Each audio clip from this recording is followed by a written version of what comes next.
Este momento, eu sempre o esperei!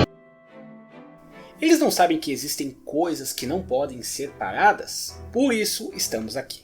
Com essa frase vamos analisar um dos capítulos mais empolgantes da história de One Piece.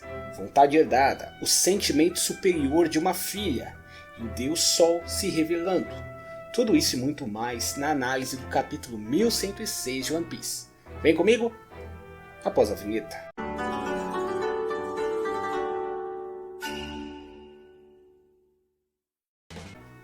Olá pessoal, Sonde aqui na voz, bem-vindos ao canal Spoilersista. E antes do conteúdo desse vídeo, não se esquece de deixar seu like, se inscrever no canal e ativar o sininho, assim você não perde sempre que tem vídeos novos por aqui.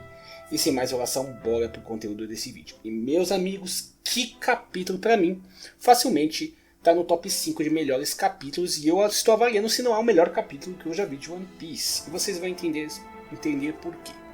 O título do capítulo é Sempre ao Seu Lado. Bom, uma vez ouvi alguém dizendo que o Oda estava perdendo sua criatividade para títulos. Como estavam errados. Pelo menos nesse título, ele se superou. A genialidade é absurda do Oda nesse capítulo e já começa pelo seu título. Sim, eu sei que estão fazendo uma jogada com o nome do capítulo 116, que é Gigantes, e o título do 1106, Sempre ao Seu Lado, ficaria Gigantes Sempre ao Seu Lado. É uma ótima analogia e pode sim, mais uma das genialidades do Oda. Mas olha, esse capítulo é muito mais poético e profundo que isso, tá? Já aviso que esse capítulo tem muitas camadas e eu só consegui trazer algumas aqui para vocês. Vamos lá?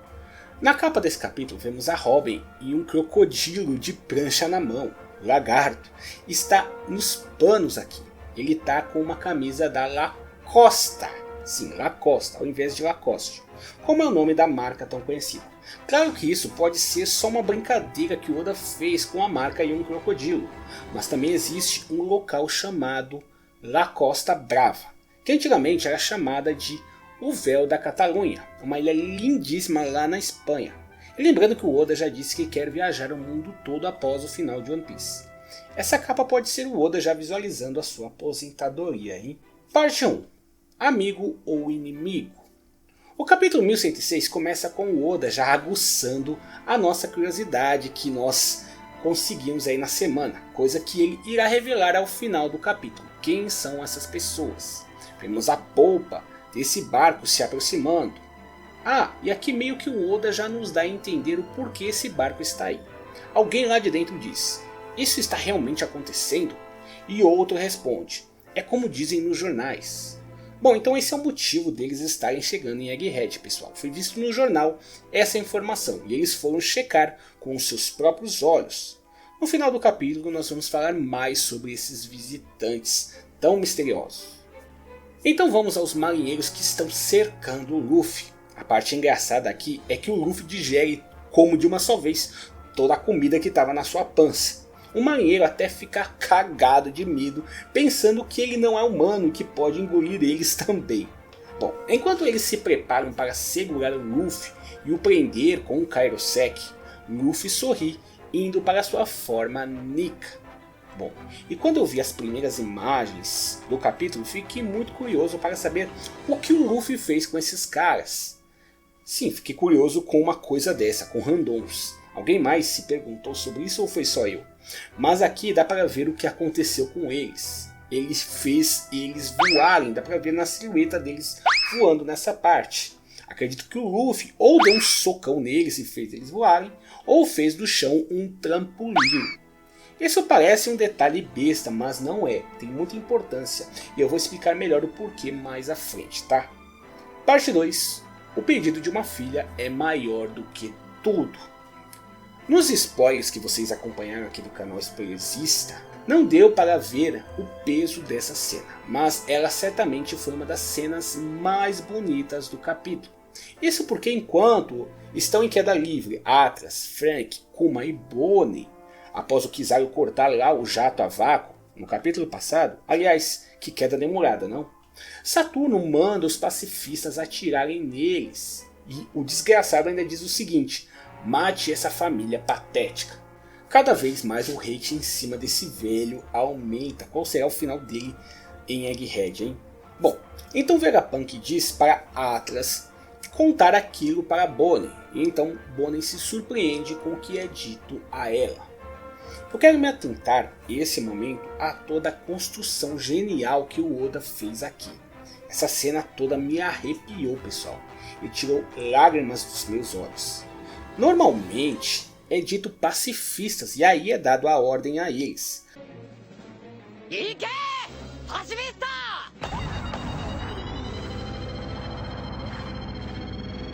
Mas com a Bonnie impedido foi diferente.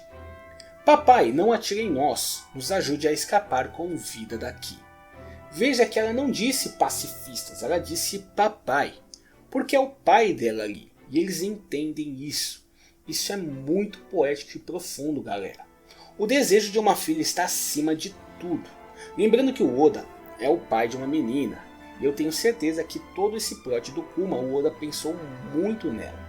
Então, para a surpresa dos marinheiros ali presentes, os pacifistas se voltam contra eles, atirando nos barcos e explosões para tudo que é lado.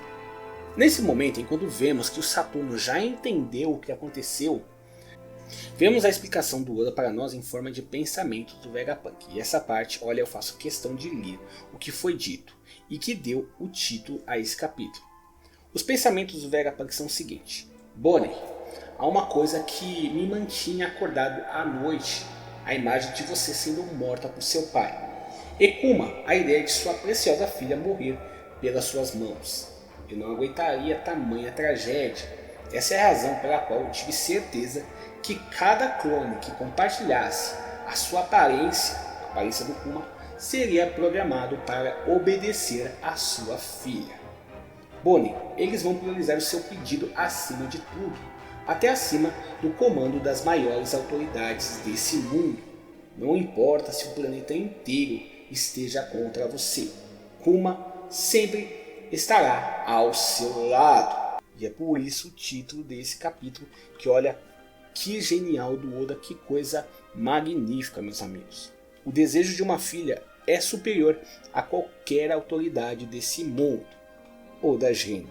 Parte 3. O fim de Vegapunk? Sanji, eu nunca critiquei, viu? Bom, isso realmente irritou Saturno. Vegapunk, sabendo que o que fez teria retaliação, leva na mesma hora uma ferroada do velho, o atravessando numa cena brutal. O gesto mais humano que Vegapunk já teve foi interrompido pelas garras do ser mais grotesco desse mundo. Mais uma vez, esse velho tem que morrer no final de Egghead, hein? E quando nós vemos que o Saturno acertou o peito, mas não o coração de Vegapunk, bom, isso me deu algumas esperanças de Vegapunk sobreviver a isso. Mas eu vou trazer algumas informações aqui para vocês que talvez tirem essas esperanças, tá? Como nós sabemos, o Vegapunk é inspirado no grande físico cientista Albert Einstein, todo mundo sabe disso, né? E qual a importância disso agora? É que Albert Einstein morreu após um vaso sanguíneo estourar perto de seu coração. Provavelmente no mesmo local acertado agora. Bom, isso não bate o martelo que Vegapunk vai morrer, mas é um indício muito forte que sim, esse pode ser o fim do cientista. Então Saturno, já sem paciência alguma, diz para Kizaru matar todos e enfatiza para ele fazer isso rápido. Eu acredito que ele enfatizou isso porque está de saco cheio do almirante estar demorando na execução de suas tarefas. No capítulo passado, algumas pessoas teorizaram que Saturno quer se livrar de Kizaru ao final disso tudo. Por isso pediu para Kizaru ficar na ilha, e quando Kizaru disse para Adol ir, ele já sabia que algo iria esperar ele no final de tudo isso. Bom, e pelo que tudo indica, Saturno realmente está pé da vida com o Kizaru. Bom, e como um bom funcionário e para mostrar serviço e agilidade, Kizaru de uma vez só manda vários raios laser em todos que estão na queda. Foi em todos, no Frank, acertou em Atlas, acertou em Kuma também, e um viria diretamente em Bonnie. Mas olha só, não é que os spoilers foram extremamente maldosos com o nosso cozinheiro Sanji? Sim, Sanji salvou a vida de Bonnie nesse momento. Então aos fãs do Sanji e aos seus haters também, vamos à sequência da grande mitagem que o Sanji fez nessa ação aqui. Vamos lá? Primeiro, Sanji deixou Bonnie, Atlas, Franky e Kuma na estação. 2. O trem é um foguete a vácuo, ou seja, muito rápido. 3. Kizaru cortou o foguete em uma velocidade ainda mais absurda. 4. Sanji ainda no chão percebe que os 4 estão em perigo e no meio do caminho tenta chegar até onde eles estão, mesmo eles tendo sido lançados por um trem a vácuo. 5. Sanji usando Kenpo os alcança no ar, entra na frente do golpe do Kizaru para proteger a Bonnie, que era a mais vulnerável ali, e na sua forma base tanca um dos disparos do almirante que viria diretamente nela. 6. Aparentemente é o único deles que não toma dano, fora a Bonnie, claro, que ele acabou de salvar. O desenho é meio inconclusivo com isso, mas não aparece a cara do Sanji cuspindo sangue nos quadros onde mostram as pessoas que foram acertadas. 7. Sanji mitou, meus amigos, reconheçam. Parte 4. O grande momento. Então Kizaru, ainda muito veloz e em conflito consigo mesmo, aparece em frente a Bonnie para não errar o golpe dessa vez e matá-la de uma vez por todas e sem causar dor. Ele prepara com sua espada de luz para dar um golpe final e rápido junto no pai e na filha. Como ele mesmo disse, ele é apenas uma engrenagem de tudo isso. Mas vemos alguém rindo e um soco vindo em direção ao Kizaru, que o joga para longe. É o Luffy. E uma nota aqui, foi um soco com haki normal, tá? Muitas vezes foi dito que era haki do rei, mas não, foi um soco com haki do armamento normal. Outra coisa a se notar, eu quando vi as imagens fiquei meio encucado com uma coisa. Do Luffy ter sido tão rápido assim. Lembrando que aqueles ainda estavam caindo, toda essa cena acontece em uma fração de segundos, pessoal. Mas agora fica claro o que aconteceu. O Luffy não apareceu ali, ele ainda estava na máquina de comida. Ele simplesmente esticou a mão dele até o rosto de Kizaru. E ele está rindo, sabe por quê? Provavelmente porque ele fez aqueles marinheiros voarem, fazendo o chão de um trampolim. A piada da cena fez o Luffy rir mais e mais. E como o Oda nos disse lá nas páginas do Road Left Tail, né? Quanto mais o Luffy ri, mais forte ele fica. Então vemos que os tambores da libertação começam a tocar por toda a Egghead, enquanto todos que estavam em queda livre caem em um chão agora feito de borracha, sem se machucar. Vemos os marinheiros dizendo que a ilha está tremendo. Nos spoilers eu ainda não tinha identificado se o que fazia ela tremer eram as explosões ou era o Luffy. E sim, foi o Luffy que transformou toda a ilha de Egghead em borracha. Absurdo! Vemos um close em Saturno que não diz nada, talvez com o furico na mão por estar ouvindo um som que não ouvia há séculos. E vemos Kizaru com a mão no rosto. Estaria com a mão no rosto por conta da dor do golpe que levou, ou seria porque está ouvindo o som real das brincadeiras que fazia antigamente com Kuma, Vegapunk e Bonnie. O som dos tambores da libertação, que inclusive pode libertar ele também, que é um escravo da sua obrigatoriedade de seu dever. Bom, os tambores da libertação também alcançam o gigante de ferro. Ele parece estar se movendo, como evidenciado por esse som de efeito, né, mostrado nas páginas, o crack. Ele substituirá o Vega Force 01 e será responsável por carregar o Sunny e salvar os Chapéus de Palha? Bom, pelo menos essa é a minha teoria agora. Então, enquanto Bonnie acode um Vegapunk no chão agonizando, ela percebe que esse é o mesmo som que Kuma fazia para ela enquanto eles dançavam. E então o grande momento chega. Vegapunk diz: Bonnie, você não percebeu ainda?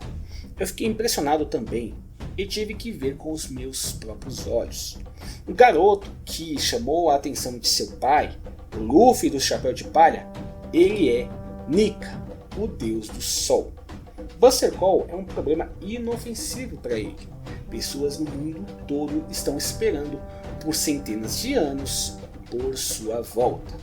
Para quem ainda não entendeu a genialidade de Eiichiro Oda, essa cena da Bonnie olhando para o Luffy Nika é uma conexão direta da página 11 do capítulo 1101, quando Bonnie olha para o céu e contempla o sol. Elas estão na mesma pose, pessoal. Inclusive no quadro seguinte, os moradores de Sorbet lá no capítulo Bonnie está caminhando lá fora. É um milagre, Deus existe. Eu nunca achei que esse dia chegaria, eles dizem. Agora essa frase deve ser a que se passa na cabeça da Bonnie com seus olhos marejados. E contrariando a fala de Saturno no capítulo 1103, quando ele disse que isso era uma crença boba dos bucaneiros, quando a fé dela estava abalada.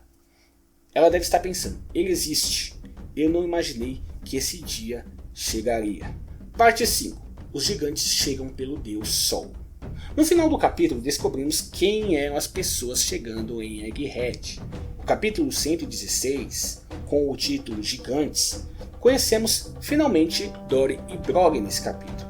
E não sei se o Oda realmente trabalha com números, mas no capítulo 1106 são eles que aparecem para salvar o dia. Aqui quero deixar outra genialidade do Oda. Roger em sua execução disse: existem 3 coisas que não podem ser interrompidas: o sonho dos homens, o fluxo do tempo e a vontade herdada.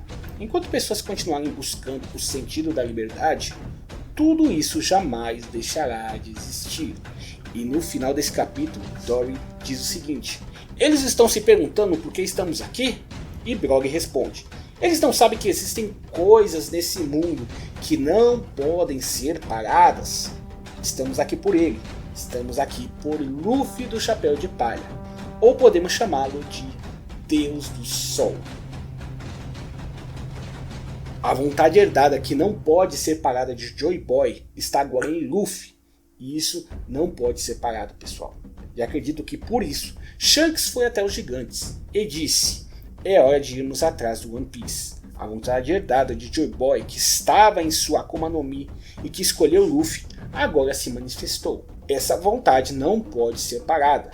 Os gigantes devem saber disso mais do que ninguém, já que muito provavelmente fazem parte dos povos aliançados com Joy Boy.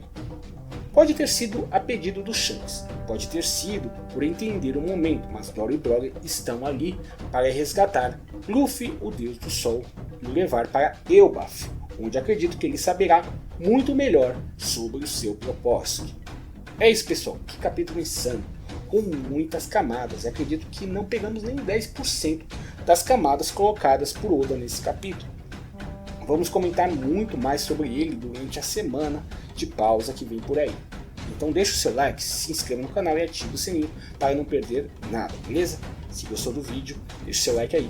Até a próxima. Valeu!